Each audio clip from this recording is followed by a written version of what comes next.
Boa noite, pessoal. Boa noite. Bom, primeiro, queria agradecer a presença e a disponibilidade de todo mundo que está aqui. Eu sei o quanto que é corrido para cada um poder vir aqui ter esse momento com a gente. Agradecer de antemão também a Contabilitar por ter fornecido esse tempo de educação para a gente e também por ter organizado o evento da forma que foi. E um tema tão importante, que é o planejamento tributário e proteção para os médicos e os profissionais da saúde em geral. E quando a gente fala assim, para os médicos, por que o médico é um público tão diferente quando a gente fala na questão de planejamento financeiro? Vamos voltar um pouquinho lá no ensino médio. Estava ali com o colega, tinha basicamente um padrão de vida parecido com o do colega, e vamos colocar duas pessoas, uma que fez administração, por exemplo, e outra que fez medicina. O profissional que fez administração, é comum que ele, ao longo da faculdade, tenha tido algum contato já com planejamento financeiro, por conseguir trabalhar e estudar ao mesmo tempo.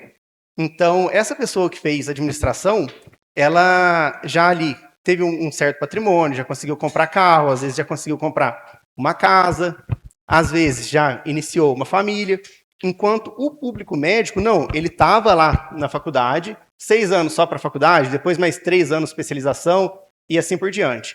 Então, é comum, não é com todo mundo, mas é comum acontecer o médico querer compensar tudo isso já no primeiro ano pós-formado. E o mercado como um todo sabe disso. E o mercado, sabendo disso, o que faz com esse público? O médico sai da faculdade, muitas vezes, sem educação financeira, e aí o mercado vem e oferece um seguro extremamente caro, com uma comissão extremamente alta. Ou então vem, consegue guardar algum dinheiro, oferece um investimento, oferece um COI, ou um produto do Banco Master, por exemplo. Algum investimento ruim, dando a impressão que era alguma coisa boa para o médico. E esse mesmo médico, quando ele sai da faculdade, ele recebe de N maneiras diferentes. Ele pode receber como autônomo, ele pode receber com CNPJ, ele recebe, às vezes recebe sem nota, ele recebe por contrato. Então, tem diversas maneiras que ele recebe e muitas vezes ele não sabe fazer essa eficiência tributária. É comum chegar muito cliente na gente, muito médico na gente, que não faz, por exemplo, o livro caixa, que não aproveita das suas despesas na clínica para bater nas suas rendas como autônomo. Então, isso é uma eficiência que dá uma grana direto para a gente. Então, pensando nisso, a gente fez esse evento. Bom, lá no Assessor, o que é que a gente faz? A gente traz desde a organização do orçamento, que é a categorização de gastos, manutenção do padrão de vida, para ver se está dentro do padrão correto ou não, até o planejamento de aposentadoria.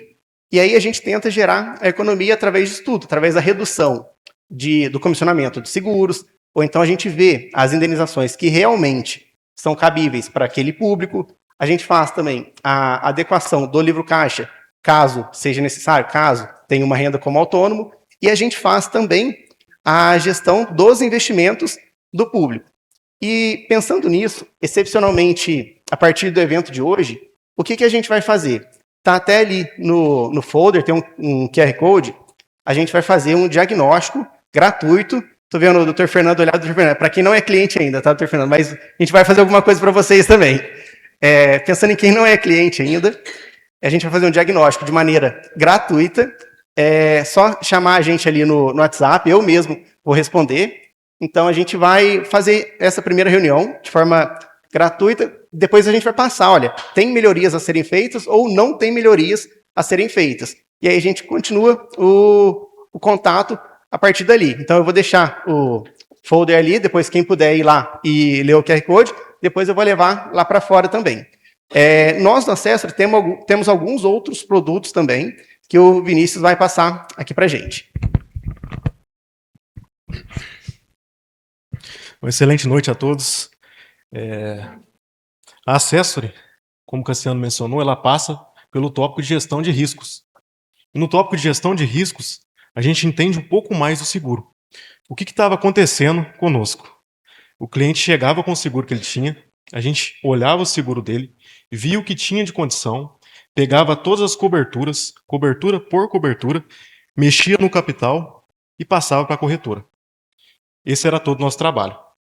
Depois a gente reunia de novo com o cliente, apresentava para ele, e nisso ele fechava com a outra corretora, que tinha um valor muito mais em conta e não era o modelo de seguro resgatável, que é o que a gente encontra normalmente. Isso acabava fazendo a gente fugir um pouco da receita. Então essa receita não vinha para nós. Então nós tivemos a ideia, como primeira novidade, de fundar a corretora. Nós temos hoje a corretora da Accessory. Eu sou certificado, fui aprovado pela SUSEP, que é a certificação de seguros. A SUSEP regulamenta o mercado de seguros no Brasil, ela fiscaliza também. E hoje nós podemos comercializar não só seguros de vida, seguros de responsabilidade civil, seguro empresarial, seguros de capital global, seguros fiança locatícia, seguro garantia e demais outros seguros. Essa é a primeira novidade. A segunda novidade, o BDMG. Acredito que muitos aqui já tenham familiaridade com o tema.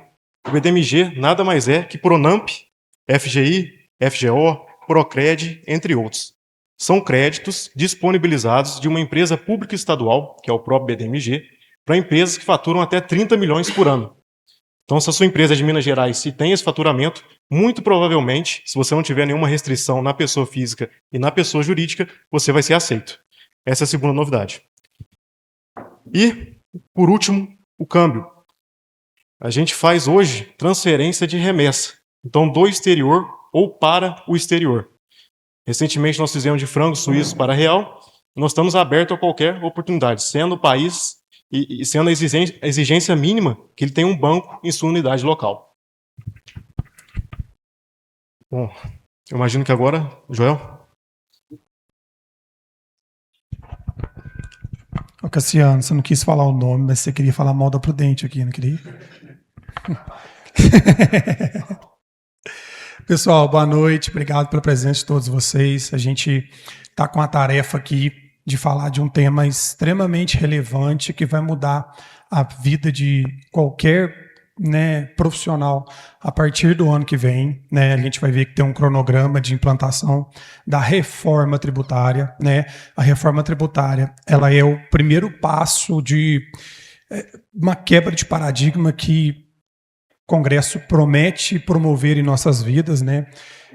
A gente vai ter, num segundo momento, ainda não sabe quando, uma reforma da renda, que já até começou com a tributação de altas rendas. A gente vai ter também uma reforma previdenciária, pelo menos tudo isso é a promessa, mas é que a gente já tem pronto, valendo, regulamentado até, é a reforma do consumo. A gente tem duas formas de tributação, de maneira geral, em quase todos os países. Tributação sobre o consumo, tributação sobre o patrimônio e renda. A tributação sobre o consumo é aquela que influencia no preço do serviço, influencia no preço do produto, influencia no consumo de maneira geral. E essa é a que está sendo, que sofreu essa alteração e trouxe essa reforma. Então nós temos 5 tributos que no Brasil influenciam direto o consumo: IPI, PIS, COFINS, ICMS e ISS. E esses 5, cada um tem uma finalidade. 3 são federais, 1 é estadual e 1 é municipal. A gente vai jogar tudo isso fora, e vamos ter nova tributação, nova regra tributária, nova lógica tributária. Só que isso não vai virar chavinha de uma hora para outra. Então nós vamos conviver um tempo com os antigos e com os novos tributos. Então é isso que está deixando todo mundo de cabelo em pé, é isso que está deixando todo mundo doido. E aí, o nosso papel aqui agora é trazer um pouco de esclarecimento, trazer o que já tem regulamentado, que já tem prescrito, claro, com foco para a área da saúde, que é o nosso objeto hoje. Beleza? Então, a gente tem uma reforma tributária que começou lá em 2023. Para ser sincero, começou antes. O projeto é bem antigo, mas a aprovação desse projeto foi em 2023. Foi uma PEC, que é uma emenda constitucional. A Constituição é o nosso Tarcísio está aqui, se eu estiver falando bobagem, você me corrige, Tarcísio.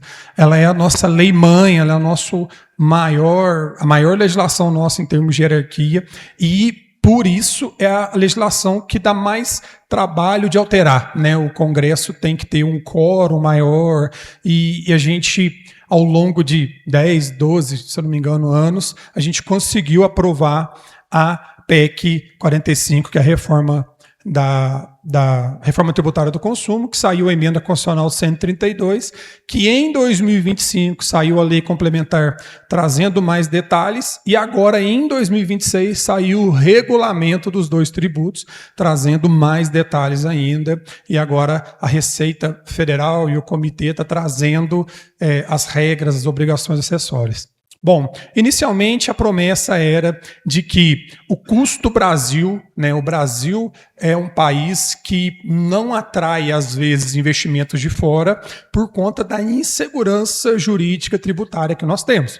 Então, eu já ouvi relatos de empresa da Holanda que não quis vir para o Brasil porque falou que isso aqui é uma loucura, uma insegurança jurídica, a carga tributária é doida, você tem autuações sem pé nem cabeça, interpretações diferentes, tributos que são inconstitucionais e por aí vai, a gente lida com isso no dia a dia. Então, a ideia da reforma tributária é trazer essa segurança jurídica em primeiro momento e, como ainda não foi aplicado, ainda não gerou discussão, ainda não gerou reclamação, ainda não gerou problema, podemos afirmar, na minha opinião principalmente, que essa segurança jurídica a gente vai ter, né? As regras estão claras, não estou vendo nada que você precisa discutir, pelo menos por agora não.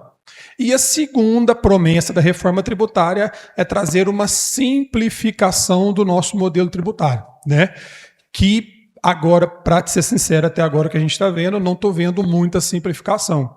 Eu brincava que pior que está não fica, mas eu estou achando que o novo modelo vai ser bem parecido com o antigo, com uma lógica diferente, mas bem parecido com o antigo. Ou pelo menos no período de transição, a gente vai ter uma complexidade do modelo antigo, mais a complexidade do modelo novo, e pode ser que depois da transição tenha uma simplificação, mas até agora não estou vendo muito isso, né?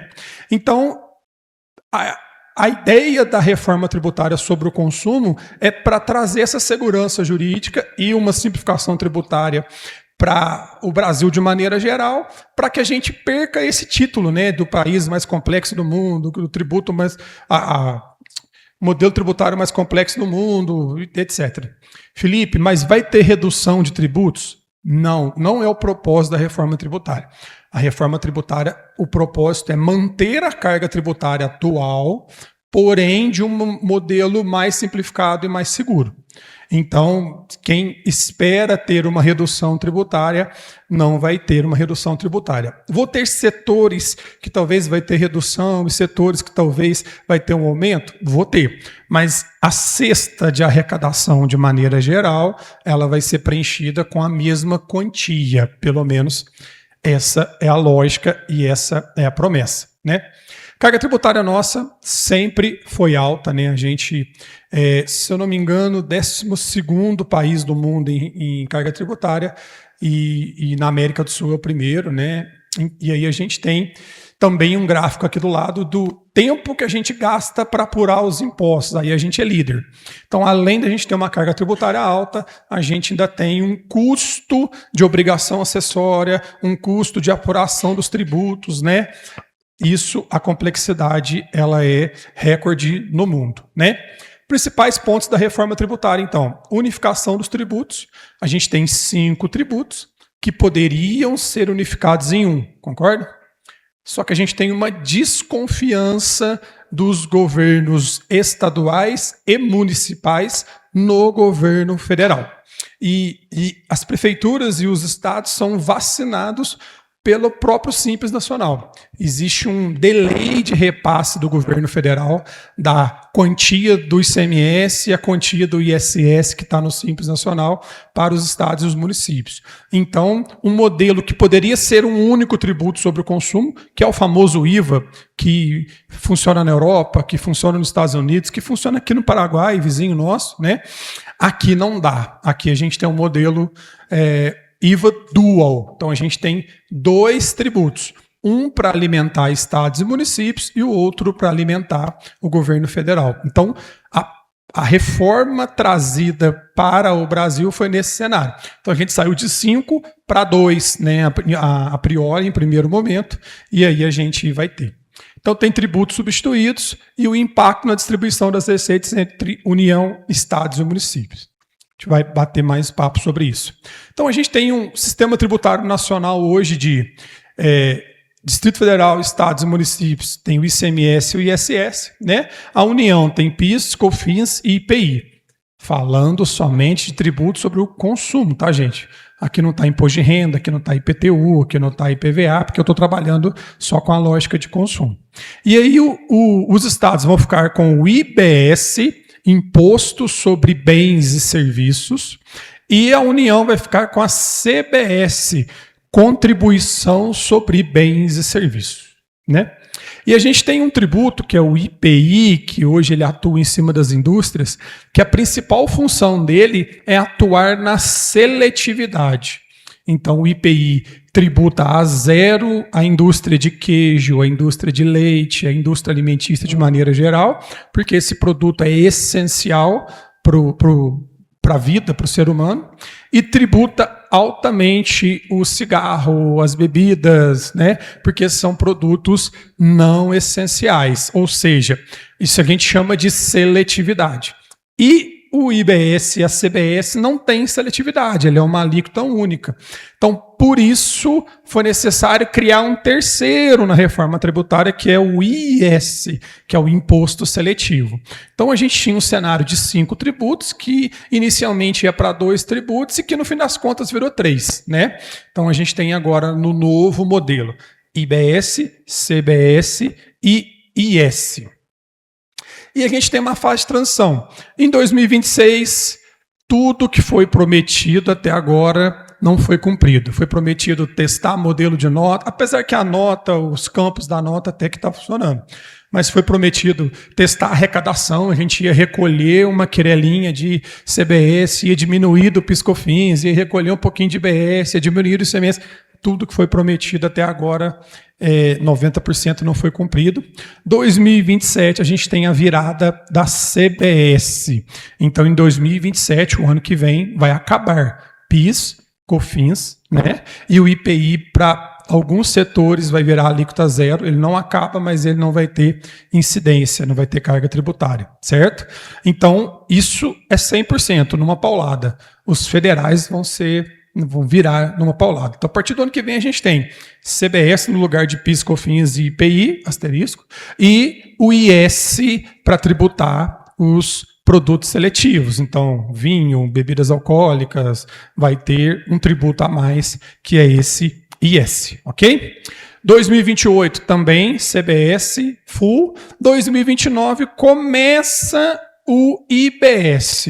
Então, eu começo a diminuir o ICMS e o ISS, que é o tributo que nos afeta aqui em questão, eu começo a diminuir de forma gradual até 2032. Então, eu vou caindo, ele cai 10% cada ano. Cai 10% em 2029, mais 10% em 2030, mais 10% em 2031, mais 10% em 2032. 40% até então.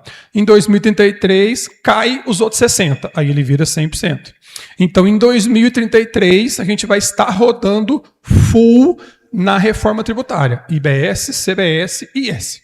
Até lá, a gente vai trabalhar com o modelo antigo, mesclado com o modelo novo e conviver com essa loucura que a gente convive hoje. A partir de 2033, pronto. Está resolvida a minha vida, passei pelo modelo de transição e aí eu vou ter somente o novo modelo. A gente precisa ter ajustes na gestão financeira e contábil, a gente precisa replanejar os nossos tributos.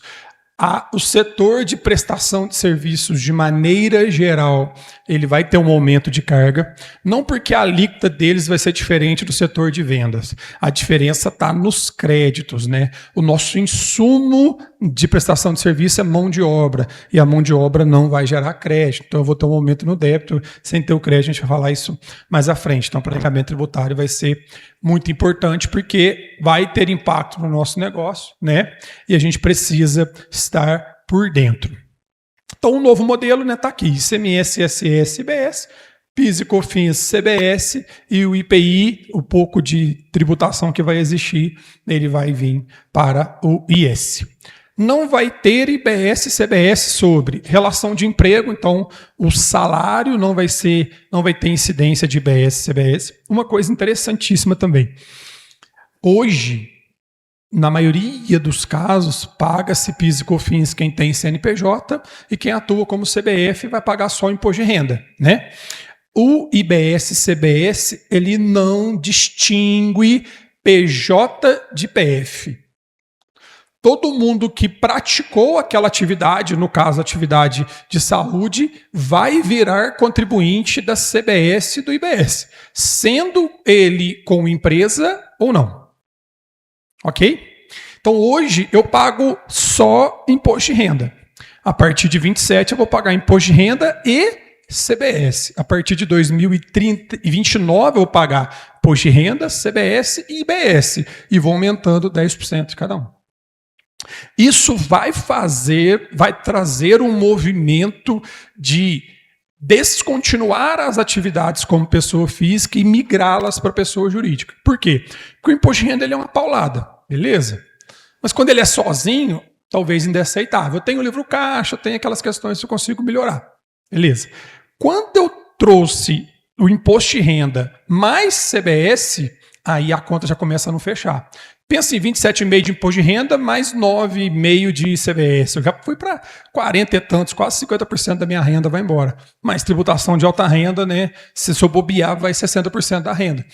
Na PJ, eu tenho a opção do lucro presumido com imposto de renda reduzido. Então, ou seja, não para diminuir meu CBS, porque o meu CBS ele vai ser igual na física ou na jurídica, mas para diminuir o impacto do imposto de renda, para sobrar dinheiro para eu pagar a CBS, vai fazer sentido eu migrar para PJ.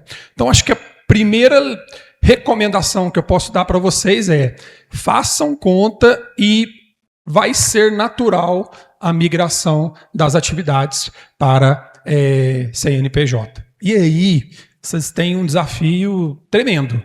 Brigar com a Unimed para a Unimed aceitar CNPJ, brigar com o Bradesco Saúde para aceitar o CNPJ e não o CPF, brigar com o hospital que você trabalha dando plantão para aceitar CNPJ e não CPF. Por quê? Porque a gente se acostumou a movimentar tudo no CPF e ser o profissional liberal e trabalhar no CPF, né? Aí a lógica nova, não estou dizendo que é a regra para todo mundo, mas a lógica maçante nova vai ser naturalmente migrado para a CNPJ. A gente precisa entender o mercado, encaixar isso na maneira que seja mais prudente para a gente poder amenizar o impacto dessa reforma tributária. Transferência de bens entre matriz e filial não vai ter CBS, fechei a empresa não vai ter CBS, fusão, cisão, incorporação não vai ter, dividendos não vai ter CBS e doações não vai ter CBS. Tirando disso, qualquer remuneração de atividade ela vai ter a incidência do CBS. A base de cálculo do CBS também, hoje a gente tem, né, uma coisa mais técnica do mundo tributário, mas cada tributo tem uma definição de base de cálculo. PIS e COFINS é o faturamento, o ICMS é o valor da operação, o ISS é o preço do serviço. E isso é uma insegurança jurídica, era uma das coisas que trazia esse custo do Brasil. Agora não, a base é única e é o valor da operação. Então, Felipe, eu tive que pagar o pedágio para eu ir atender num plantão lá em Pouso Alegre. Eu posso abater isso do meu CBS? Não. O valor da operação é o valor total que eu estou cobrando por aquele serviço, incluído todos os custos e demais situações que eu preciso arcar. Ok? Os tributos atuais, enquanto eu conviver com o modelo, eu vou pagar ISS, eu vou pagar CBS. O ISS é base da CBS? É. Ok? Só o IPI, que não é o nosso caso, não integra a base da CBS. Né? As alíquotas, aí a gente tem uma insegurança jurídica ainda, as alíquotas ainda não saíram. Né? A gente não sabe ainda que imposto nós vamos pagar em janeiro do ano que vem. Aí a dificuldade que a gente tem para planejar. Né? Saiu uma ideia, uma estimativa do que vai ser a alíquota, né?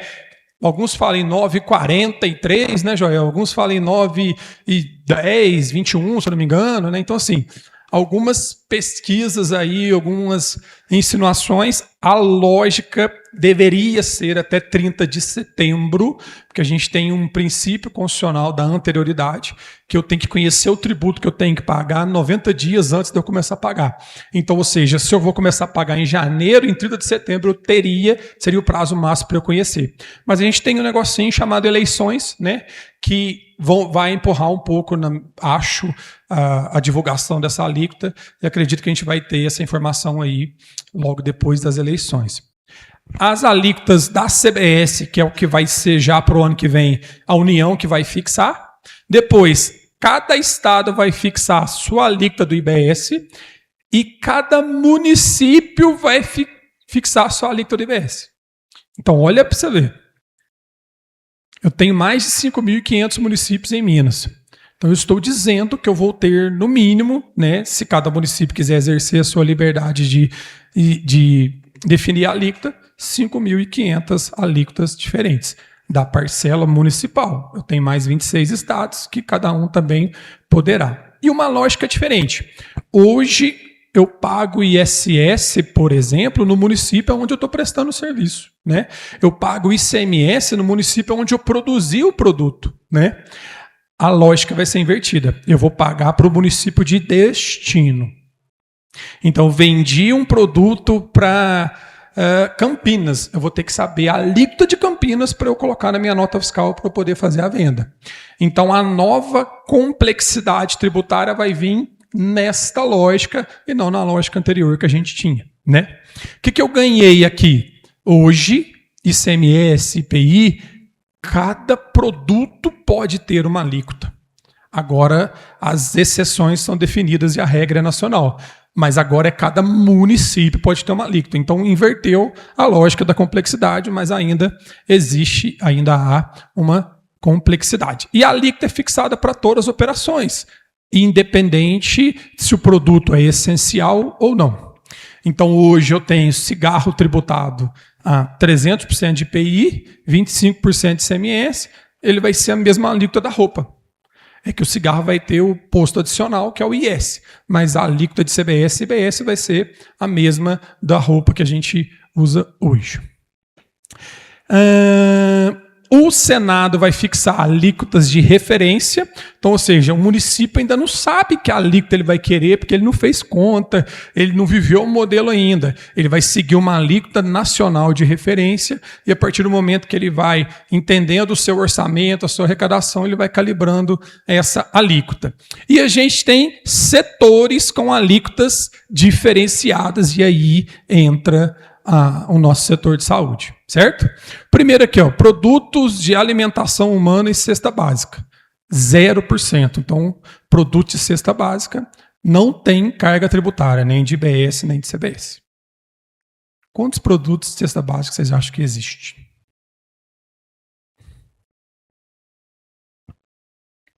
Posso dizer seguramente que na lei tem mais de 1.000 produtos. Então, ou seja, essa discussão do que é cesta básica foi uma discussão doída. Eu gosto de contar o exemplo. Ceará queria que o capacete de moto tivesse na cesta básica. Por quê? A necessidade de cada estado é diferente. Quem já foi no Ceará sabe que todo mundo anda de moto sem capacete. E ele quer incentivar a galera a usar capacete para parar de ter acidente. Então não é absurdo o que o Ceará queria. Só que eu não posso atender somente o Ceará. A regra agora é nacional. Então a gente teve que atender os produtos de forma nacional. Serviço de educação. 40% é a tributação. Então eu tenho 60% de redução. Então se a alíquota for 10%, 4% para o serviço de educação. Todo serviço de educação? Não. Tem um anexo com a tabelinha do serviço. Às vezes o curso de inglês não vai ter, mas o ensino médio vai ter. Então a gente tem que consultar essa tabelinha. Nosso aqui, serviços de saúde, também redução de 60%. Então, quando a alíquota sair, 28%, 30%, a gente ainda não sabe qual vai ser, mas a lógica é que seja perto disso, a gente vai ter 40% de redução. Então, se eu estou falando de 30%, 4 vezes 3, 12. Eu vou pagar 12 em vez de pagar os 30. Ok? Dispositivos médicos, aqui é aparelhos médicos, né? Aparelho que a Tati usa lá na fisioterapia, aparelho que vocês usam para fazer cirurgia, então esses dispositivos médicos também têm redução. Dispositivos para acessibilidade para deficiente vai ter redução. Composições para nutrição também vai ter redução. Alimentos destinados para consumo humano, cesta básica é 0, o restante 40%, então tem redução de 60%. Produtos de higiene pessoal e de limpeza consumidos por famílias de baixa renda. E aí? Como que eu vou descobrir? Pela cara do caboclo que está lá no supermercado, se tiver uma carinha mais ou menos, vou falar que ele é baixa renda. Como? Ainda não sabemos como vai ser essa regulamentação, como que a gente vai conseguir definir isso, como vai ser o sistema que vai nos apontar isso. Então, é uma coisa ainda a se regulamentar. Insumos agrícolas também, redução de 40%. Produção artística e cultural, bens e serviços relacionados à segurança nacional. E aí tem alguns a mais de alíquota 0. Dispositivos médicos, alíquota 0. Então, tem dispositivos médicos que a redução é de 60% e tem dispositivo médico que a redução é 0. Sei lá, uma ressonância magnética, às vezes é redução de 60%. Mas um dispositivo para fazer quimioterapia, que ele pode ser mais importante, a dele vai ser 0. Então, assim, aí a gente tem a lista, né, com tudo para consultar. Mesma coisa, acessibilidade deficiente. Medicamentos, aí a gente tem uma linha que é 0 e o que sobra, vamos pensar assim, outros autorizados pela Anvisa é 40%. Essa lista de medicamentos, ela vai ser divulgada, pelo menos até agora a gente não viu essa divulgação, né? Mesmo que tira aquele PMPF, medicamentos, que agora, né? Não Anvisa, não. A Agência Nacional, esqueci o nome agora, ela vai divulgar junto com o comitê, né, uma lista de esses medicamentos que vão ser 0. Os outros vão ser tal. Produtos hortícolas, frutas e ovos, redução de 100%, 0. E os serviços profissionais, que aqui vai abarcar contador, engenheiro, advogado, alguns que também é uma lista, 70%. O que cabe a nós? Nós temos esses serviços médicos que ficou ruim aqui na resolução, mas serviços cirúrgicos, serviços ginecológicos, serviços psiquiátricos, serviços prestados, unidade de terapia intensiva, ou seja, eu tenho aqui 30 serviços que, ao olho cru e sem técnica da área de vocês, a gente está entendendo que a maioria, 90%, 99% dos serviços estão dentro aqui dessa redução. E aí com uma carga tributária de 40% de uma alíquota que a gente ainda não sabe qual vai ser, a gente tem somente uma estimativa. Não cumulatividade, aqui é uma informação interessante. Eu vou cobrar do meu paciente R$300 numa consulta, beleza. Sobre aqueles R$300 eu vou ter uma alíquota, sei lá, de 5% de CBS, ok? Beleza. Só que para atender aquele paciente, eu tive o aluguel da minha sala, eu tive roupa que eu tenho que usar lá, roupa branca, um exemplo, eu tive uma seringa que eu tive que aplicar num procedimento, eu tive energia elétrica, eu tive água e esgoto, ou seja, eu tenho os custos da manutenção da minha atividade. Sobre esses custos, há incidência de CBS. Então, a Copasa, na hora que vai me cobrar a água, ela paga a CBS. A Sembi, quando vai me cobrar energia, ela paga a CBS. O laboratório, quando me vendeu a seringa, ele paga a CBS. Eu vou na nota fiscal de compra desses insumos ou aquisição desse serviço, vou buscar o valor da CBS que está lá e vou me creditar dela. Então, eu tenho débito na minha saída e eu tenho crédito nos meus insumos. Eu vou recolher a diferença para o governo de CBS. Esse débito e crédito, que a gente chama de princípio da não cumulatividade, que é a lógica do IVA, Imposto sobre o Valor Agregado. Então, eu só pago sobre o que eu agreguei de valor. Então, se eu tive X de custo e X de despesa, a diferença dos dois é o que eu vou pagar. A conta é exata assim? Não, porque eu posso comprar uma dipirona que veio a zero, então não tem crédito. Eu posso comprar uma seringa que teve redução, eu posso ter comprado um dispositivo de ressonância que teve redução. Então, eu me credito do valor que veio na minha nota fiscal de compra. Então, eu vou ter que sempre ter uma escrituração fiscal. Então, hoje eu, na pessoa física, eu preciso entender só o que eu gastei a regime de caixa para eu fazer o meu livro caixa e entender o meu lucro da atividade para eu pôr imposto de renda. Não, agora eu tenho que fazer uma escrituração, lançar nota de entrada, lançar produto a produto, todos aqueles códigos que tem na nota, NCM, CST, e etc, etc. Eu vou precisar ter esse nível de controle e apuração para eu poder aproveitar o máximo da reforma. Ou seja, eu vou ter obrigações de CNPJ no meu CPF. Então, isso já é fato, né? E a gente vai ver mais à frente que eu vou ter até um CNPJ. Então, mesmo eu não tendo uma pessoa jurídica, eu vou ter um número de CNPJ que é em cima dele que eu vou recolher e apurar esses tributos. Estava discutindo até com o Joel se a Receita Saúde que a gente faz hoje vai continuar existindo ou não. Porque que eu vou ter que emitir uma nota fiscal, isso é fato. Se essa nota vai substituir a Receita Saúde ou vai ser uma obrigação a mais, além do Recibo Saúde, eu vou fazer a nota fiscal, ainda não está claro para nós. Mas eu vou passar a ter que emitir uma nota fiscal para eu lançar o meu débito do tributo. Certo? O que eu não posso creditar? Só uma restrição.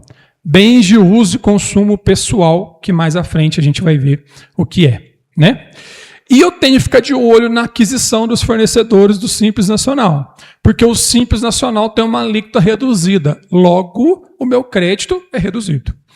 Então, se eu comprei de Simples, eu tenho duas opções de compra, um fornecedor do Simples e um fornecedor que não é Simples, e o do fornecedor do Simples está mais caro ou está o mesmo preço, pode ser que comprar do cara que não é Simples faça mais sentido, porque o preço vai ser o mesmo, mas o custo vai ser menor, porque eu vou ter mais crédito a ser aproveitado. Ok?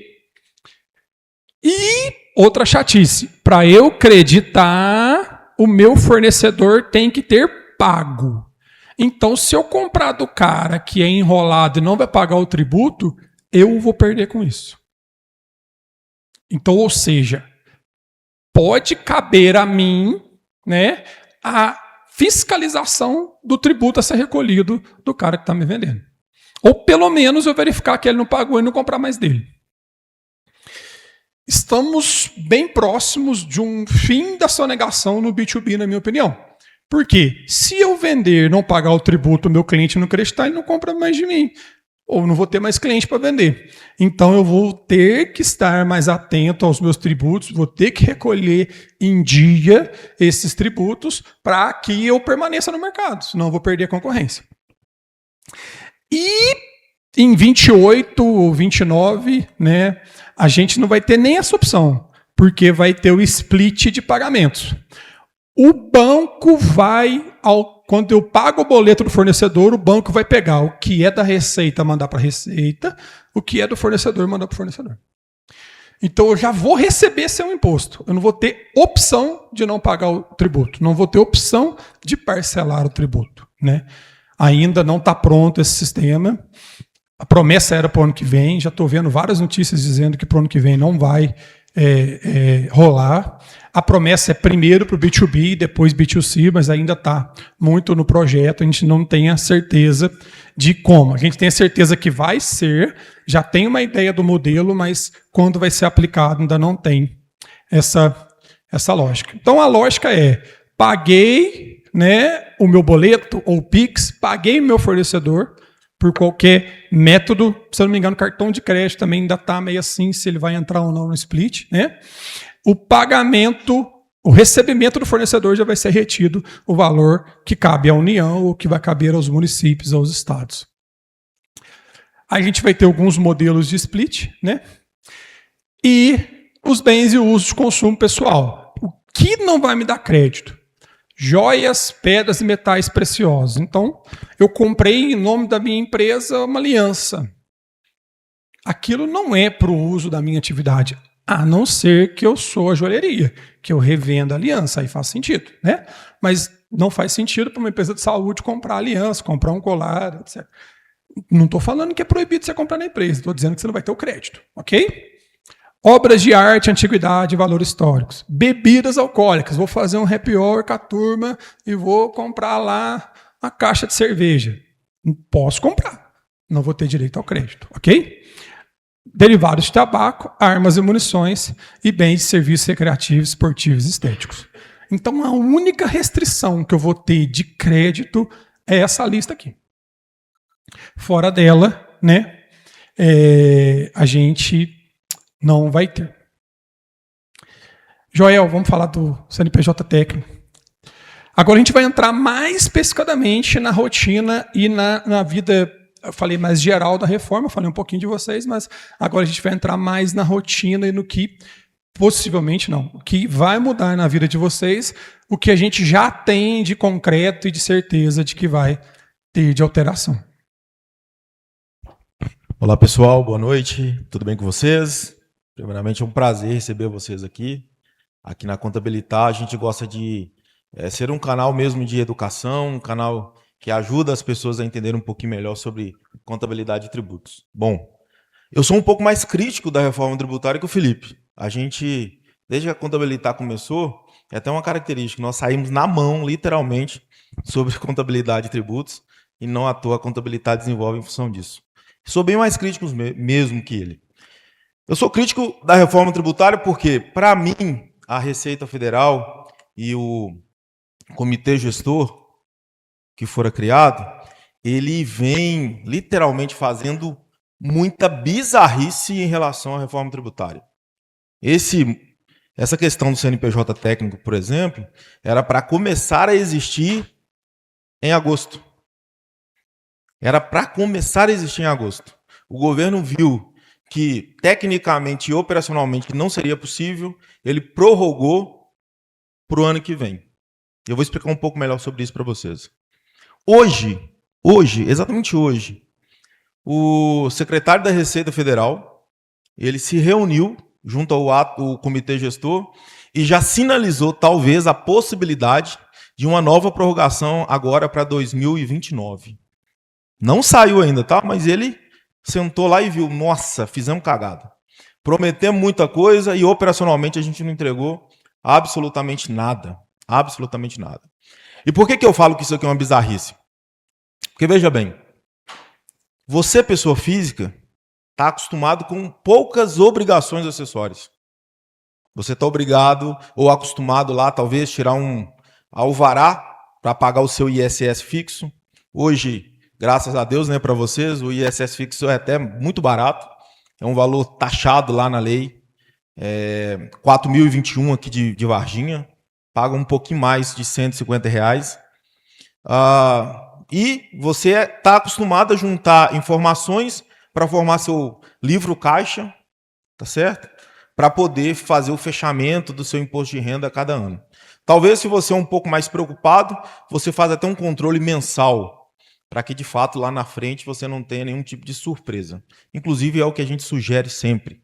Não deixe para depois. Não à toa, a gente vem batendo um papo e a ideia da Assessor é exatamente te ajudar nesse sentido. Mas agora, com a reforma tributária, o governo veio e te equiparou a uma empresa. Eu digo até diferente.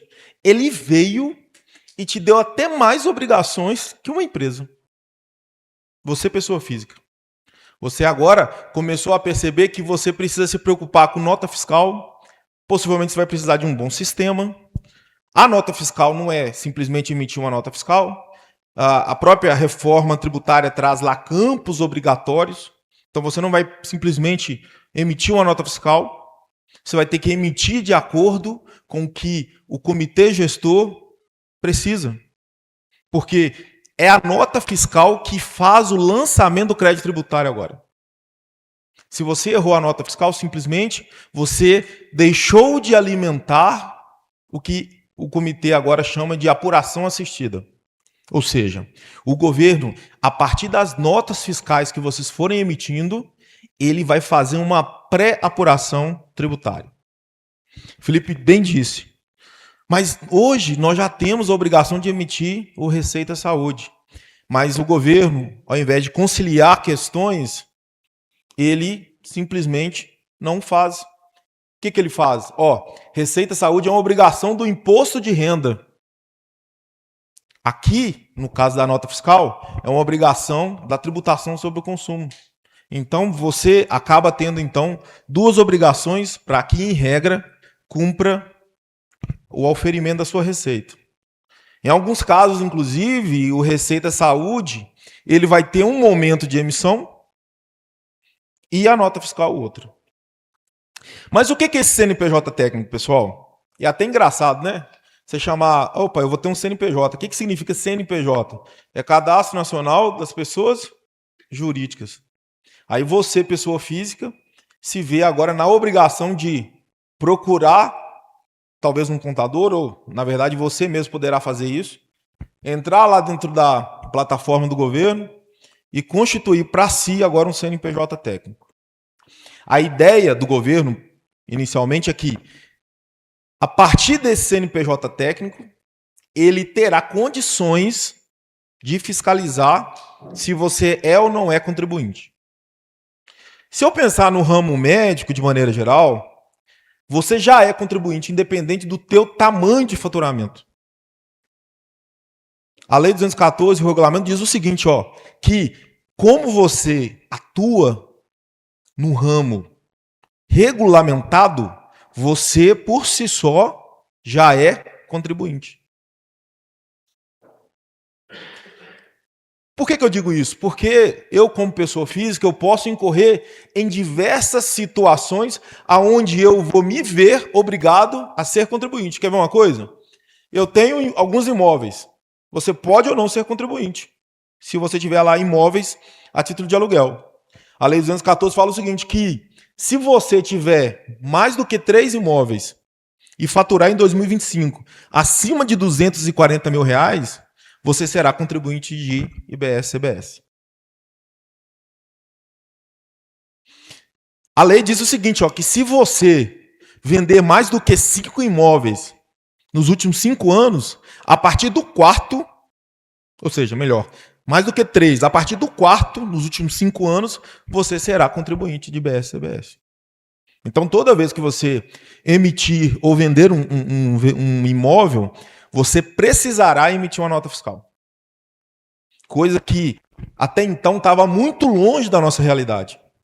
Hoje você vende um imóvel, vende um veículo, simplesmente o que você faz? Vai lá no cartório de imóveis, melhor, de notas, faz lá a escritura, depois vai no registro e faz a operação como um todo e está tudo certo. Agora não. Você é contribuinte de IBS-CBS. Além de toda essa burocracia que já existe, você vai precisar emitir uma nota fiscal. Isso traz a pessoa física para uma realidade que até então ele não tinha. Bom, eu vou falar aqui em tempos de decreto 13.075, ou seja, hoje você é obrigado, ou será obrigado, a se inscrever no CNPJ técnico.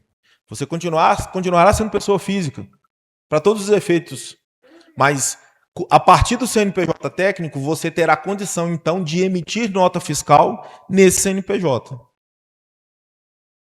Quando você emitir a sua nota fiscal e destacar lá o CBS e IBS, automaticamente um negócio chamado apuração assistida vai ser alimentada. Emitir a nota fiscal, destaquei CBS, lá no portal do governo chamado apuração assistida, já vai aparecer o seu tributo a pagar. E teu contador, então, ao invés de ele pegar a sua nota, escriturar, para te falar qual é o tributo, na verdade ele vai fazer a mesma coisa. Só que ele precisará, então, comparar com o que o governo já sabe de você. É o contrário. Então, na verdade, muda a lógica do lançamento tributário no Brasil. Hoje é o contribuinte que faz o lançamento do crédito por homologação. Agora não, é o governo que faz o lançamento e você simplesmente confere.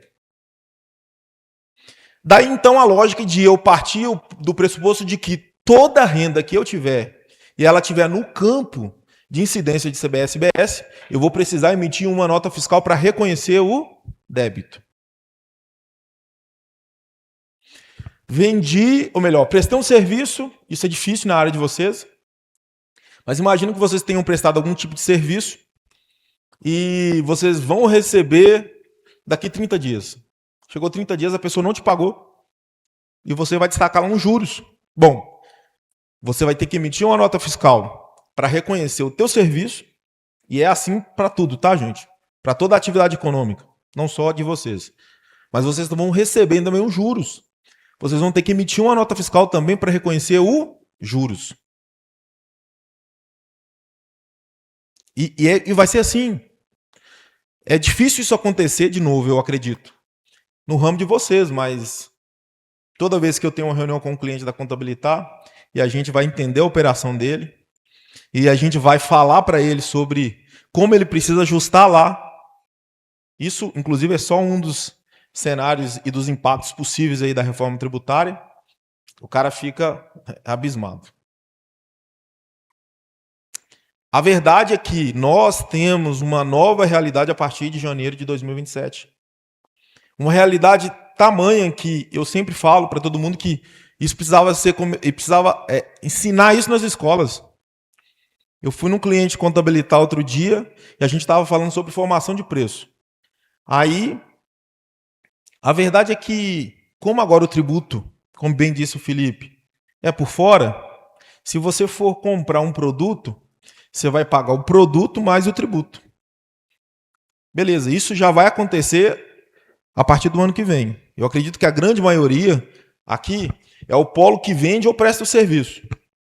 Mas e o polo que compra? Como é que você vai explicar isso para o seu paciente? Amigo, é o seguinte, minha consulta é R$1.000, mas é R$1.000 mais o tributo. A pessoa talvez, ou seja, eu tenho que ensinar isso para o seu secretário. Na hora que alguém perguntar qual é o valor da minha consulta, minha consulta é R$500, é R$500 mais o tributo. Então, há uma necessidade de conscientização não só da perspectiva de quem presta esse serviço ou que vende o produto, há também a necessidade de quem compra. E aqui nós estamos falando sobre a perspectiva de quem vende. Mas eu sempre venho falando sobre isso, nós precisamos desenvolver o desejo, principalmente dentro das empresas, mas também a gente precisa alimentar quem, de fato, recebe isso. Tá certo? Bom, eu tenho uma história legal a respeito desse CNPJ técnico aqui. Quando eu fui ler a Lei 214 e depois assim que saiu o regulamento, eu peguei as informações todas e tentei montar um mapa mental para mandar pro pessoal da Contabilitar mesmo, mandei e nós temos lá algumas transportadoras e aí eu mandei para a transportadora, a pessoa da transportadora foi e encaminhou, acho que por um grupo aí dos motoristas, aí o pessoal pegou e enviou para o sindicato. A moça do sindicato ligou no escritório me xingando. Na verdade, xingou alguém lá primeiro. Eu tive que assumir a palavra. Vocês estão ficando loucos, vocês estão ficando loucos. Falei, não, bom, gente, não estou falando nada não.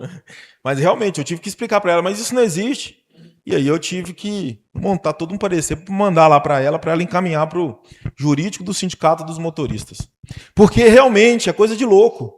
Eu não achei ruim do ponto de vista da reclamação dela, não, porque imagina só, um caminhoneiro, pessoa física, o cara está acostumado a viver dentro de uma baleia de caminhão. Ele, para receber da transportadora, ele vai, peraí, tem que procurar um computador, emitir uma nota fiscal para mandar para a transportadora para receber o dinheiro dele no final do mês. É quase que, do ponto de vista operacional, na vida desse cara, é impensável. Aqui, eu tenho certeza que, de alguma maneira, vocês vão se organizar. Vocês têm condição de se organizar. São pessoas esclarecidas, pessoas que vivem mais a vida corporativa. Beleza. Agora, esse CNPJ técnico aqui, ele vai ser obrigado a todo mundo que, de alguma maneira, exerce atividade econômica.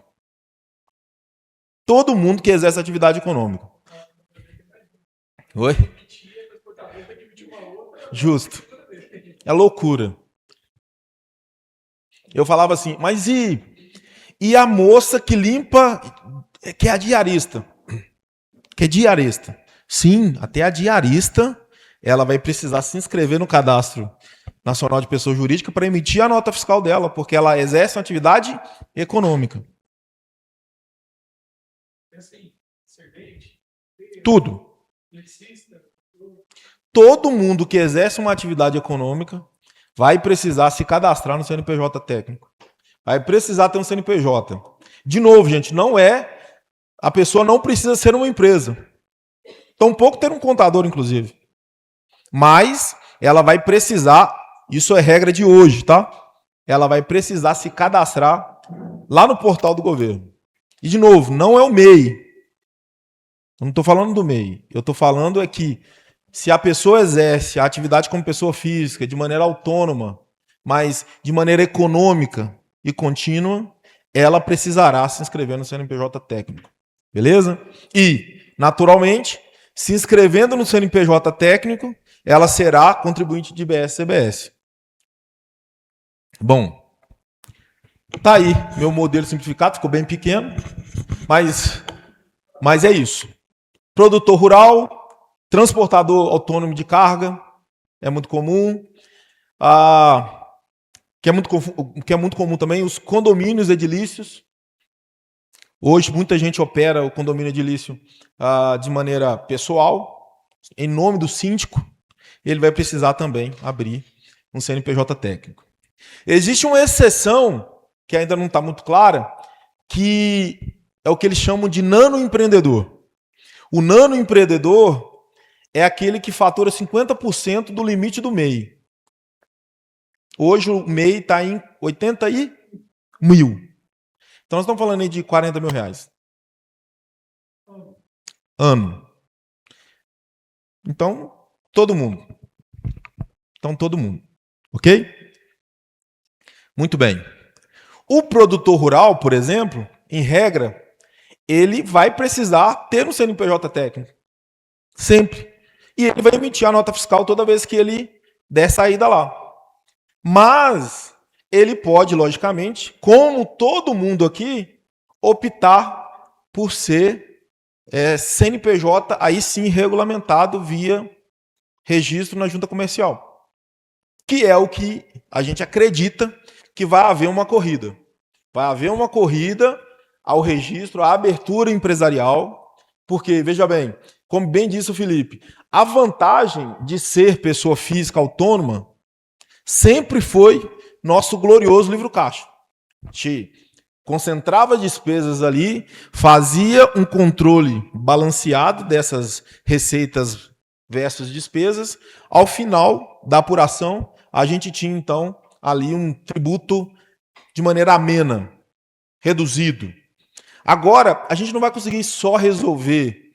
Talvez a gente vai continuar resolvendo a questão do imposto de renda, mas a questão do CBS e IBS a gente não consegue fugir.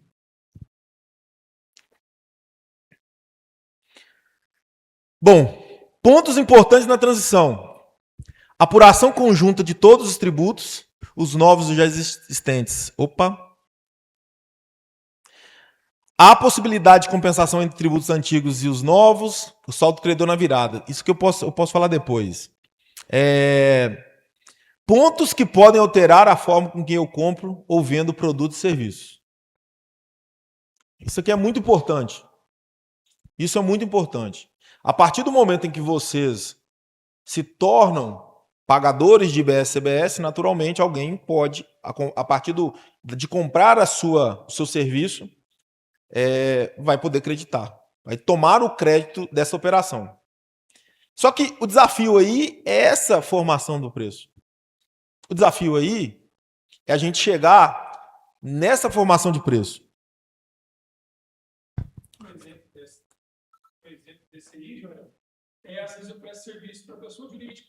Eu trabalho, ou faço um exame, aquele exame de complementar ao exame do trabalho, ao ASO, tem aqueles exames, ou seja, Você hoje presta serviço, você emite essa nota para a empresa e você tem um custo, é um custo X para a empresa. A partir do momento que você paga a CBS, a empresa vai creditar desse CBS.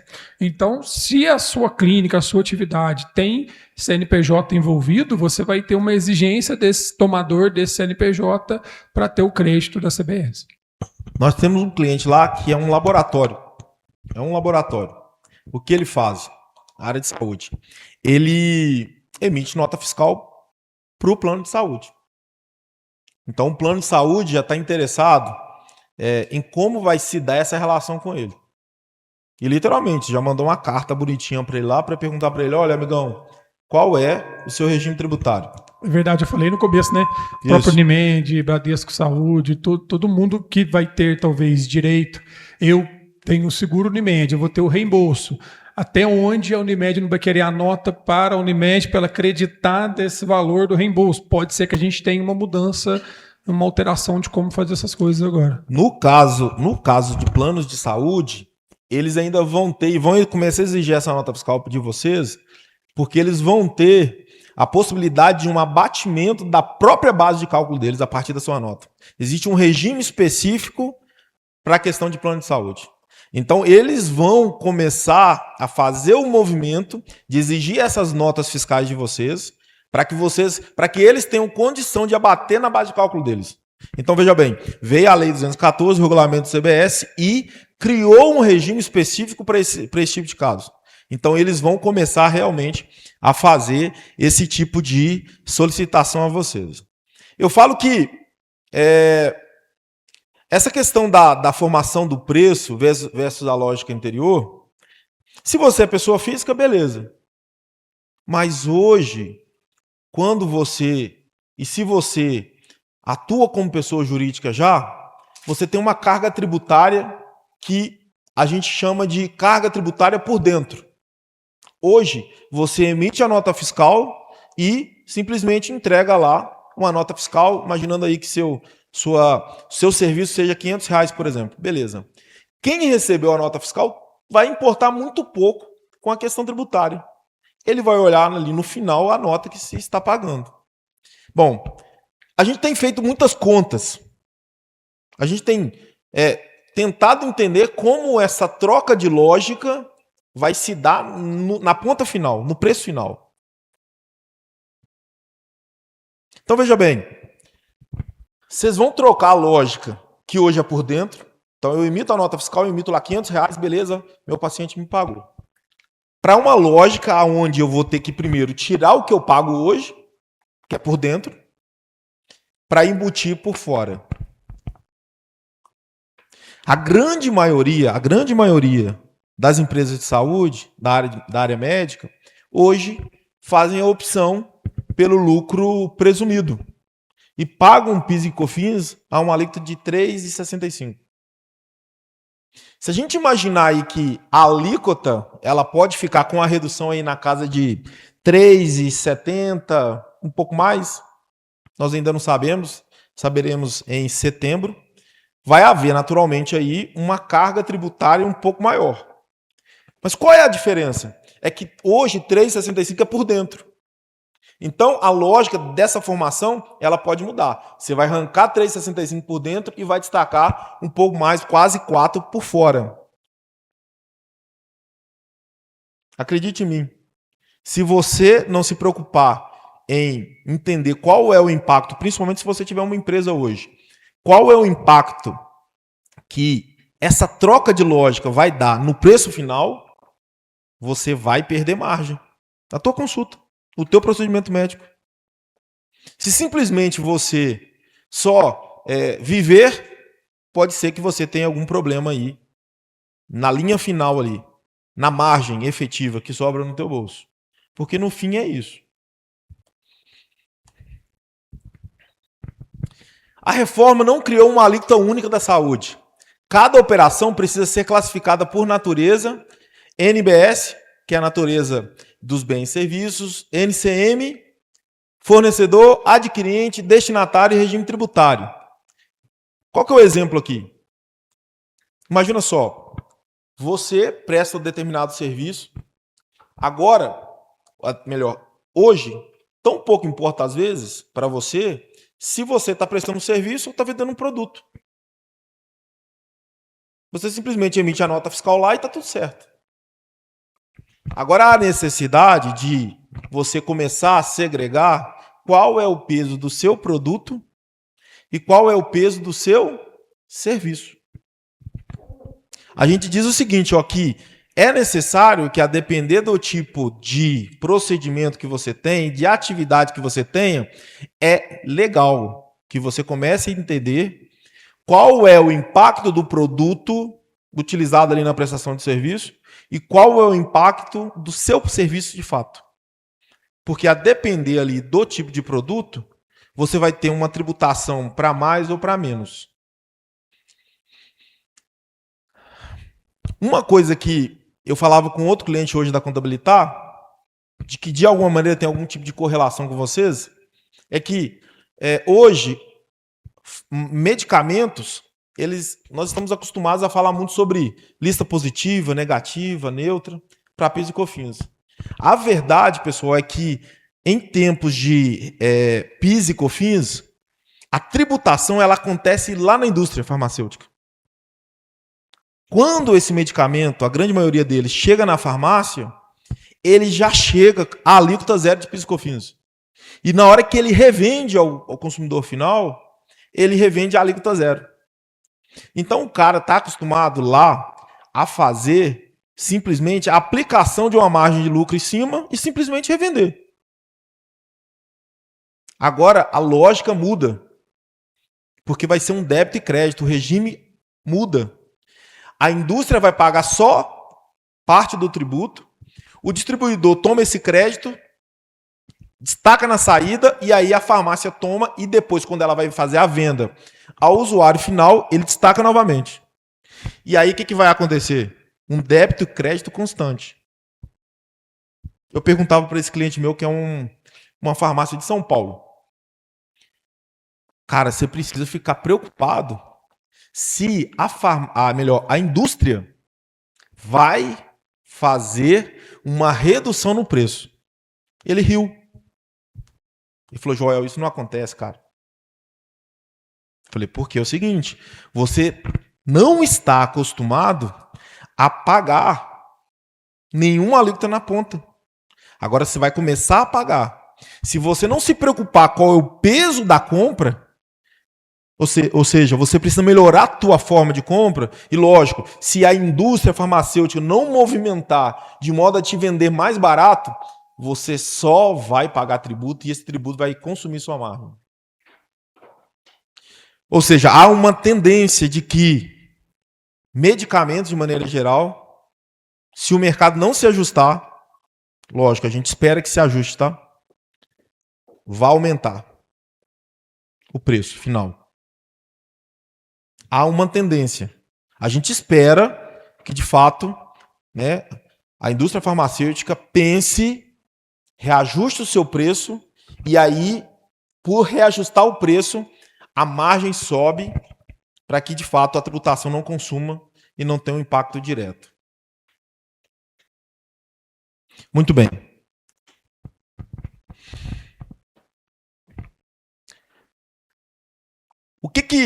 Como disse o Felipe, o que a gente precisa se preocupar, então? A gente precisa se preocupar com duas coisas. A primeira coisa é, qual é o meu modelo de serviço? Qual é o meu modelo de negócio? Talvez faça sentido, sim, você começar a pensar agora, colocar aí na ponta da caneta um modelo empresarial para a sua vida. Hoje nós temos soluções, seja mantendo a empresa dentro do Simples Nacional, ou a depender da operação. Cadê qual é o seu nome, amigo? Da Rafaela ali? Parceiro da Rafaela? Pedro. Pedro atua lá com equiparação hospitalar. Hoje nós temos soluções para tentar ajustar a carga tributária para que, de fato, você tenha aí um menor impacto possível.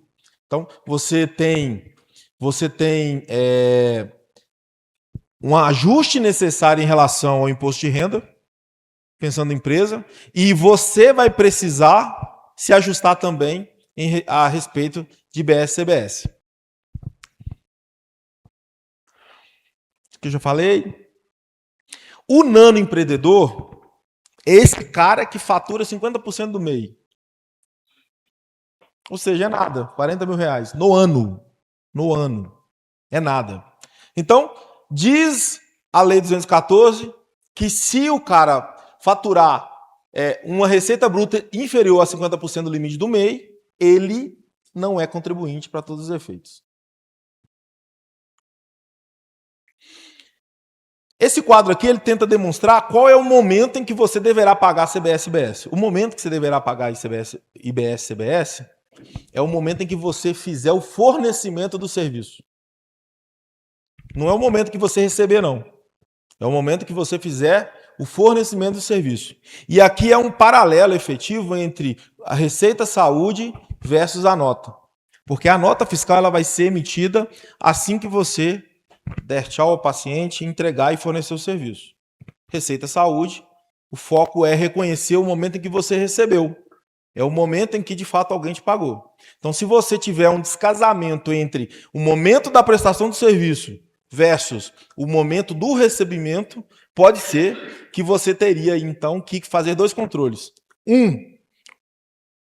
Pensando na nota. 2, emitindo o recibo e a Receita Saúde. É uma loucura. Bom, portanto, não confundir. A emissão tardia da nota não posterga o fato gerador. Receita Saúde segue o pagamento.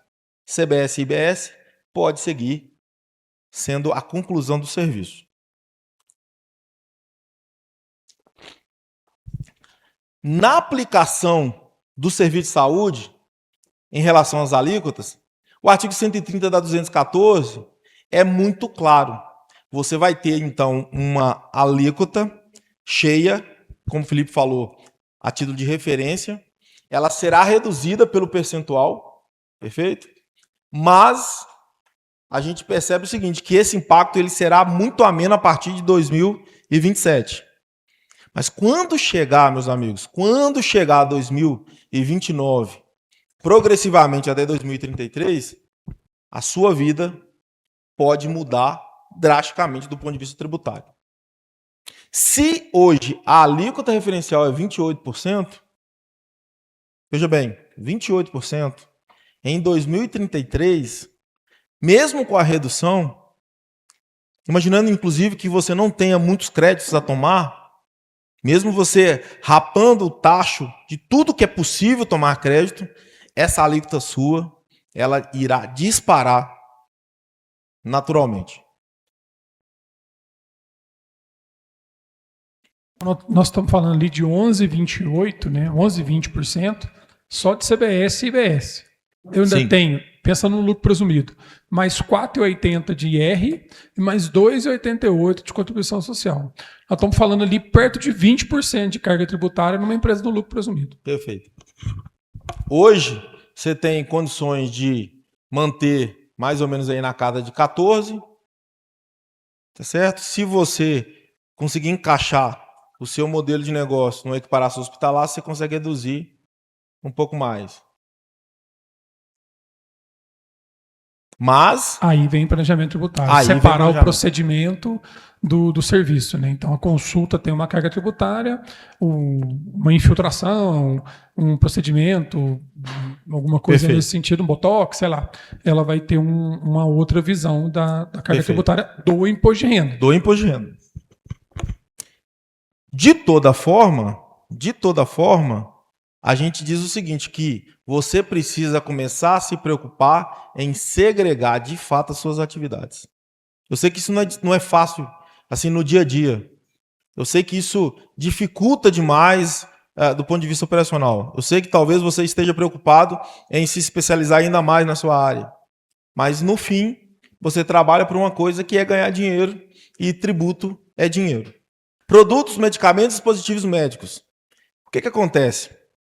Nós vamos ter uma lista de medicamentos que será listada e emitida, a gente acredita que em setembro também, elas terão a aplicação de alíquota zero. São medicamentos, isso foi alterado pela lei 227, mas são medicamentos destinados a tratar algumas doenças que são mais severas. Doenças congênitas. Perfeito? Então, assim, não é todo medicamento que tem a mesma alíquota. Partindo do pressuposto lógico de que, de alguma maneira, vocês utilizam aí nos procedimentos algum medicamento. A depender desse tipo de medicamento, é necessário que você mapeie tudo que você utilize de dispositivo, de medicamento e de serviço, para que, de fato, no final você tenha a carga tributária menor possível. E pode acontecer, Joel, no mês que eu comprei, sei lá, um equipamento de ressonância que é um equipamento caríssimo. Sim. Eu ter mais crédito do que débito. Eu vou ter um saldo credor que eu posso pedir para a Receita e, no caso de imobilizado, em 60 dias ela me devolveria em dinheiro. Perfeito. Pelo menos é o que está na lei. Perfeito. Venda integrada ao procedimento. Em uma mesma cobrança, os diferentes fornecimentos devem ser especificados e valorados quando tiverem tratamentos distintos. Isso é o que diz a Lei 214. Em algumas questões a gente faz ali o que a gente chama de procedimento principal e acessório, mas em regra vocês precisarão agora distinguir essas operações aí de maneira geral. Então, como dica e controle mestre, cadastrar por item, descrição técnica, NCM, registro Anvisa, anexo aplicável, tratamento, adquirente, elegível, vigência do ato e evidência documental. Ou seja, vocês precisam de um sistema para emitir suas notas, para controlar a sua operação. E aí, independente se você é pessoa física, se você é pessoa jurídica, você vai precisar, a partir do que traz a reforma tributária e a partir do que hoje nós temos, você precisará se preocupar um pouco mais com esse tipo de organização. Talvez isso realmente esteja hoje distante da sua realidade, mas a reforma tributária exige de nós. E, de novo, eu falo como contador, tá, gente? Nós podemos até ajudar, mas isso aqui é diário. Isso aqui é dentro da empresa. Você precisa emitir a nota fiscal de maneira adequada. Você precisa fazer a segregação das suas atividades, serviços e produtos diariamente. Você precisa se preocupar em se organizar melhor, para que depois, lá no final do período de apuração, seja mensal ou anual, você tenha, então, uma tributação mais adequada. E se eu for comparar pessoa física com pessoa jurídica, quais são as vantagens? Que é uma pergunta que eu sempre recebo. Quais são as vantagens? Bom, até então, ser pessoa física era bom na área médica.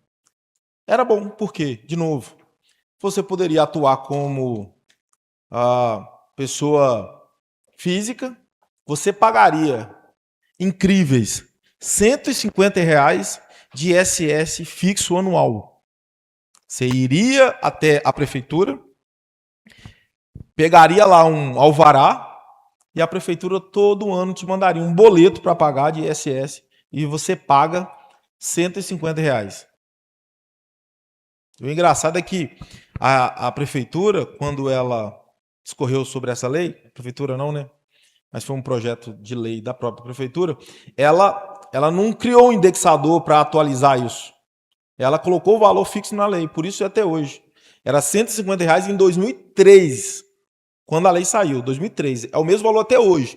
Então vale a pena ser pessoa física hoje, atuando como profissional. Você paga, inclusive, os R$150 a título, pelo menos em Varginha, tá? Cada prefeitura tem a sua regra de ISS fixo. Então você hoje, por exemplo, paga R$150 de ISS. Se eu começar a comparar a pessoa física para a pessoa jurídica a partir de então, o pessoal já começa a assustar, porque, hoje eu pago 150, se eu ir para a empresa, eu começo a pagar um alíquota aí sim sobre o meu faturamento de, no mínimo, aí, 3%. Beleza? Show. Só que esse ISS fixo, ele acaba em 2029?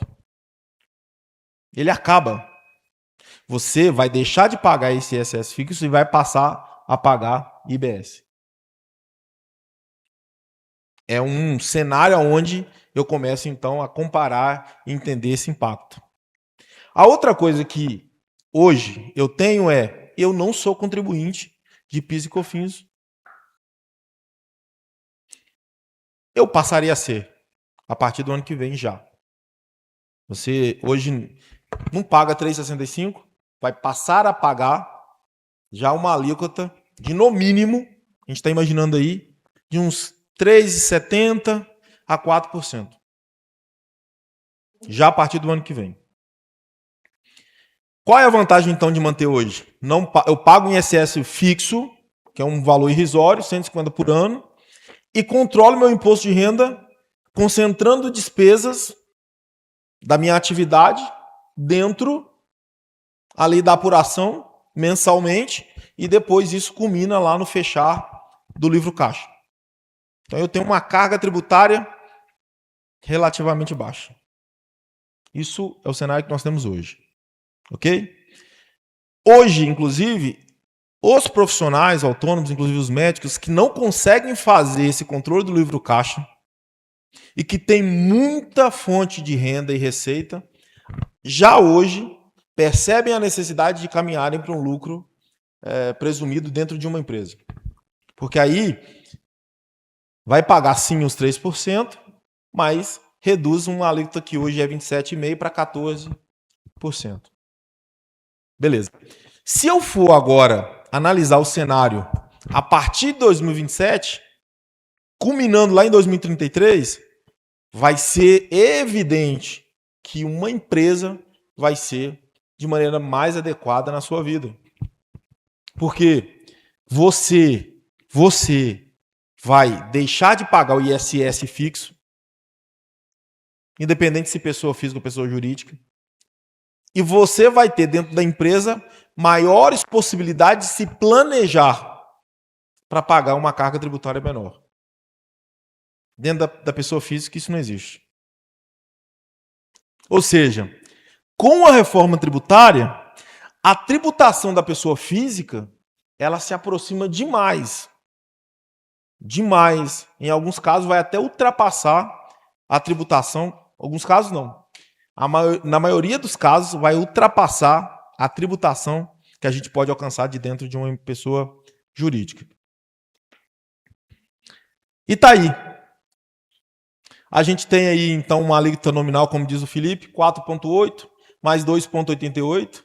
Nós temos, então, pensando em imposto de renda, 7,68. Mais CBS e IBS. Acho que, para a gente resumir bem o cenário pessoa física e jurídica, na pessoa física hoje, a gente tem uma alíquota efetiva lá no fim do ano no imposto de renda. Às vezes restitui, às vezes paga. Se a gente olhar só para aquele imposto de renda que eu paguei no ajuste, eu estou tendo uma análise míope da minha carga. Por quê? Eu tive retenção durante o ano, né? Então, eu descontou de mim o imposto de renda em todos os recebimentos que eu tive. Então, eu tenho que olhar a carga efetiva que a minha declaração de imposto de renda dá, que dificilmente fica abaixo de 10%, 11%, 12%. Então, vamos trabalhar que a minha carga de imposto de renda é 10%. Pensando no cara que tem uma renda compatível com o livro caixa, ele tem lá a escola dos filhos, um monte de deduções, etc. Beleza. Hoje ele paga isso e numa empresa de lucro presumido ele paga perto de 15%. Então, em alguns casos, a pessoa física ela pode fazer sentido ou não. Eu mantendo os 10, 12 de pessoa física de imposto de renda, colocando mais 11, 20 de IBS e CBS, eu vou para mais de 20%. Então, ou seja, a pessoa física passa a não fazer sentido, né, na maioria esmagadora dos casos, pós-virada da reforma. Assim, até voltando aqui, na conta que a gente sempre fez é que esse livro caixa controlado, no fim, daria essa vantagem mesmo. Mas se a gente pensar a reforma tributária, não tem mais como a gente fazer esse controle e ganhar alguma coisa no final. Voltei no assunto porque a área médica, pensando a Unimed é uma cooperativa de pessoas físicas. Então, quando você recebe, você já tem lá uma retenção. Isso que mata. Isso mata. Porque você recebe os valores e a própria Unimed já faz a retenção desses valores para vocês. Como diz o Felipe, talvez a Unimed vai ter que mexer o doce. Vai ter que mexer o doce e tentar aceitar lá, mudar o estatuto. Isso é muito difícil, viu, acontecer. Tem que mudar o estatuto lá para mudar o conceito e a estrutura dela. Eu acho muito, mas quase impossível disso acontecer. Mas se você tem lá a Unimed como uma fonte de renda, por exemplo, vai haver a retenção. Isso se soma à tributação de alta renda. Estava falando aqui agora com o Cassiano. Isso acaba impactando tua vida como um todo. Joel, eu tô vendo um movimento, o pessoal fala até melhor aí, mas maçante da Unimed aceitando De ajustar? o CNPJ. Na verdade, ela precisa mudar o estatuto dela. Ela precisa fazer de livre admissão. Eu não sei se ela vai fazer ou como é que ela vai fazer isso, mas você tem juntando os 10% da tributação de alta renda, mais a CBS, se ela não se mexer, a comunidade médica vai apertar ela por esse caminho, sabe? Eu não vejo muita alternativa, não. A Unimed é feita de médicos, né? Ela é para os médicos e feita dos médicos. Nada mais interessante e legal que os próprios médicos se juntem ali para poder fazer esse tipo de movimento e ajustar ali sua estrutura estatutária. A gente tem a possibilidade de, dentro da empresa, segregando atividades, fazer aqui uma troca dessa tributação. Hoje a gente tem ali perto de 15, a gente vai fazer uma tributação, fazer essa tributação alcançar aí uma casa menor. A gente equipara esse serviço a uma atividade hospitalar para que a gente consiga desenrolar melhor. Bom, a gente também tem a possibilidade de, dentro da empresa, a depender do tipo de atividade e do quadro de empregados, a gente consegue encaixar isso dentro do Simples Nacional, o que pode tornar também uma tributação mais adequada, tá certo? Em alguns casos, inclusive, a gente consegue até converter uma tributação mais favorável a depender ali do anexo que a gente consegue ajustar. Eu vou correr um pouquinho aqui, porque realmente nosso horário está vencendo. E aí eu chego, então, nessa questão da Receita Saúde de novo, porque essa questão da Receita Saúde é algo que vai mudar aí a vida de vocês precisam pensar em como isso vai impactar operacionalmente. Eu acredito que muita gente que não está acostumado com isso vai ter que se organizar e pensar como isso vai acontecer dentro do negócio de vocês. Muito bem. Já ajustei aqui. Tá. Bom, a gente trouxe aqui alguns pontos que a gente chama de estratégias lícitas, e aí sim, dentro de um conceito legal para poder melhorar, primeiro, segregar as receitas por consulta, procedimento, exame, terapia, serviço hospitalar, produto, dispositivo de medicamentos, locação e reembolso. Precisamos validar as substâncias a partir da base de cálculo de 8% e 12% da sociedade empresária. Essa questão da sociedade empresária, basicamente, toda vez que você prestar um serviço e ela estiver ali de acordo com o preceito da Anvisa e for encaixado como um serviço médico, você consegue fazer uma redução tributária interessante.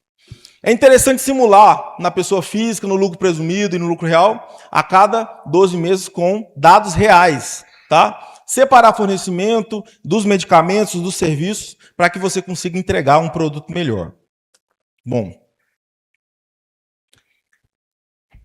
Felipe, quer terminar aqui?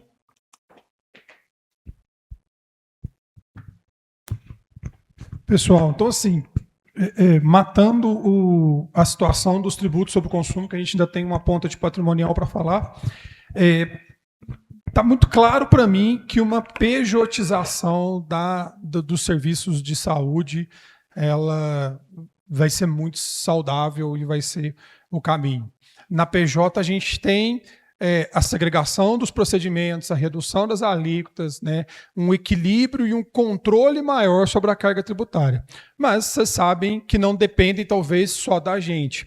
Então, assim, o que vocês puderem fazer de movimento político, movimento com os planos de saúde, com os laboratórios, com a turma de maneira geral, para migrar isso para uma PJ, eu acho que é o caminho. Lembrando que a gente não citou nos 10% da alta renda que entrou agora em 1º de janeiro. Então, ou seja, a gente ainda tem o imposto de renda de 27,5%, que vira 37,5% com o adicional de 10%, e eu vou ter mais 11,20% de carga tributária sobre o consumo. Então, ou seja, não é 11,20% o ano que vem, é 4% o ano que vem, mas em 2033 a gente chega nessa realidade. Então, quanto mais a comunidade médica tende a pressionar os seus tomadores a aceitar esse serviço como pessoa jurídica, mais grana vocês vão ganhar, ou seja, menos tributo vocês vão ter. Então, assim, o caminho, para mim, é um caminho que a gente não tem muito o que fazer. Eu não estou vendo mais situações para essa. E a PJ, e aí falando não da PJ de prestação de serviço, mas a PJ holding, né, é um mecanismo para a gente matar os 10% do imposto de renda. Então, ou seja, a PJ para prestar serviços médicos vai amenizar o aumento da carga tributária da reforma tributária, certo? E a PJ Holding, né, vai trazer proteção, segregação do risco com o patrimônio e a redução dos 10% que a gente tem, né, da tributação de alta renda, do imposto de renda, que foi uma novidade desse ano, já em 26, e a reforma tributária para 27. O que é holding, né? Holding é um nome bonito, um nome em inglês, um nome legal, que chama atenção, né? Mas é basicamente uma PJ para ser dona de alguma coisa. A PJ que vai ser dona da minha clínica, a gente chama de holding societária. E a PJ que vai ser dona do meu patrimônio, a gente chama de holding patrimonial. Muda o CNAE? Muda o tipo da pessoa jurídica? Não. Holding não é um tipo de pessoa jurídica, é um propósito. É como eu uso a pessoa jurídica, entendeu? Eu uso ela como holding, e não necessariamente é um tipo específico holding, ok? Então, a gente trabalha com um modelo específico de holding, então, basicamente, separando a patrimonial, separando a societária, né, que é uma para trabalhar com o meu risco, para trabalhar com a minha atividade, né? Vocês têm risco. Vocês operam todo dia, atendem paciente todo dia, vocês andam de carro, pegam a rodovia, né? Risco iminente. A clínica, o consultório é uma unidade de risco, né? Ela pega empréstimo, ela atende gente, etc. Né? Tem risco trabalhista, tem funcionário, instrumentadora, secretária, etc. Perfeito? Então, esse risco não pode estar conectado com o seu patrimônio. Então, a gente não pode pôr no mesmo balaio. A mesma holding não pode ser dona da minha casa. Pode, né? Não é saudável. Ela ser dona da minha casa e ser dona da minha clínica. Por quê? Eu estou comunicando patrimônio e risco, né? Então, o empreendedor comum, né? Ele é uma pessoa física que tem os seus bens pessoais nesta pessoa física e ele está ligado diretamente com a sua empresa e a sua empresa tem o patrimônio empresarial. Então, você está tudo no mesmo lugar, tudo conectado. Deu um problema, meu patrimônio está exposto. Deu um risco, meu patrimônio está exposto. Beleza?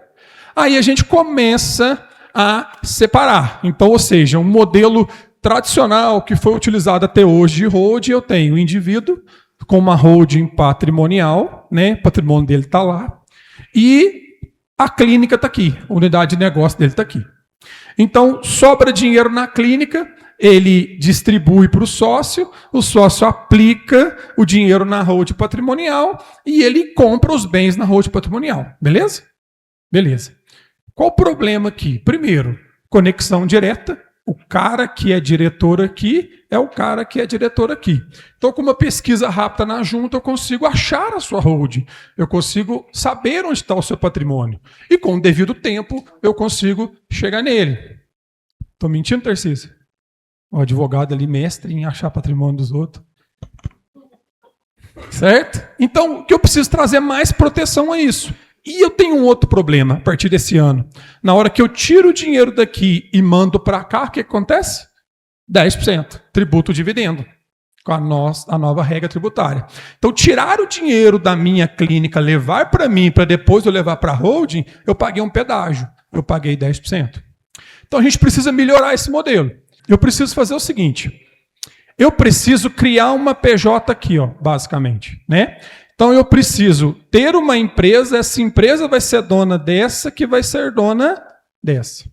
Aí o dinheiro sai daqui, vai para a minha outra holding, que não tem 10%, 10% é só para ir para a pessoa física. E aí daqui ela vai para a minha holding patrimonial. Felipe, Oi. aí nesse modelo é interessante dizer que isso não muda em relação à reforma tributária. Não muda. Porque, na verdade, a reforma tributária ela tem algumas limitações a depender de outras atividades, mas para a área médica, isso continua possível. Show. E aí é o seguinte, aí eu resolvo os 10%, não resolvo? Mas eu não resolvo o problema de conexão, porque o diretor daqui é o diretor daqui, que é o diretor daqui. Aí eu preciso brincar com o modelo, trocar o diretor, fazer uma SA, esconder o quadro societário, não mostrar para o mercado quem é o acionista. E aí a gente tem algumas ferramentas e modelos que vão evoluir mais a cada necessidade. Não existe um modelo padrão que eu plugo em qualquer pessoa, em qualquer empresa, em qualquer negócio. Existe um conceito, separar patrimônio de renda e evitar os 10%, que a gente aplica em casos específicos que a gente atende. Então, eu tenho gente que tem 10 empresas. Tem uma empresa para carro, uma empresa para imóvel para venda, uma empresa para imóvel de uso, uma empresa para as aplicações. Beleza? Depende. Eu tenho cara que tem uma empresa que tem o patrimônio comunicável com a ex-esposa, e a empresa nova é o patrimônio comunicado com a esposa atual. Cada um tem uma necessidade, cada um tem um risco, cada um tem um tipo de patrimônio, cada um trabalha de um jeito.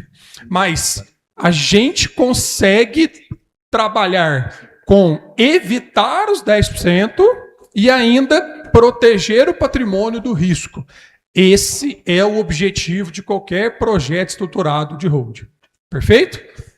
Repito, impacta na reforma tributária? Não. O que vai impactar na reforma tributária e redução é aqui, ó.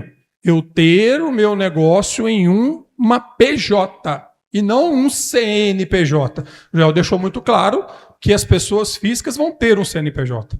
Eu tenho que ter uma PJ constituída, uma pessoa jurídica de fato. Isso vai ajudar a diminuir o impacto da reforma tributária.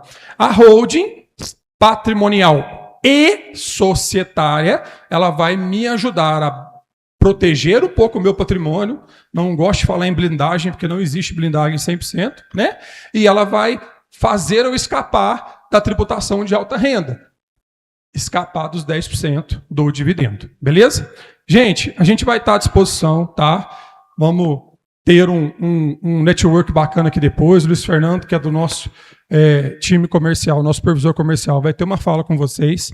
E estamos disponíveis, né, Luiz Fernando, para atendê-los individualmente, entender cada caso, entender o que dá para fazer de planejamento para cada um de vocês, independente do tamanho, independente do volume, independente da situação, né?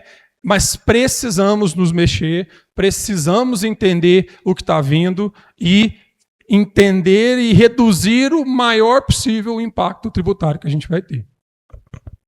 Boa noite, gente. 2 minutinhos só, tá? Eu fiquei muito feliz com o evento, porque, Laís, toda vez que eu vou lá e você usa uns termos médicos, eu saio de lá apavorado. E aí eu olhando o rostinho seus agora, eu tô do outro lado da mesa agora, eu tô vendo todo mundo apavorado. E eu tô tranquilo, eu entendi o que foi falado, foi bom. Espero que vocês tenham entendido também, tá? Ao longo da semana, da próxima semana, a gente vai entrar em contato com vocês, a gente tem o contato de vocês lá no momento da inscrição, para a gente ter uma conversa, tá? Tentar chegar num diagnóstico mais preciso possível em vale a pena já abrir um CNPJ, não vale, como fazer, holding, sim ou não, pelo menos para trazer a teoria que foi tratada hoje para a realidade de vocês. Se vocês vão executar ou não, cada um vai ter a sua liberdade depois. Mas a gente precisa compartilhar esse conhecimento com vocês para a gente se preparar para a reforma. Então, ao longo da próxima semana, os meninos, as meninas lá do comercial, eles vão chamar vocês para conversar e para tranquilizá-los. Não é para vender nada agora não, tá? Se vocês quiserem lá no futuro executar alguma coisa, a gente vai estar à disposição. Se quiser pegar a estratégia e fazer sozinho, não tem problema, a gente vai entregar, tá? Então é isso. Agradecer vocês. Separar um momento da noite, deixar a família, deixar todos em casa, deixar trabalho, ou trazer o plantão para cá. Para estar aqui com a gente discutindo. Muito obrigado, Deus abençoe. E em agradecimento, a gente tem um happy hour agora, tem um shopping ali fora. Podem aproveitar, fiquem à vontade.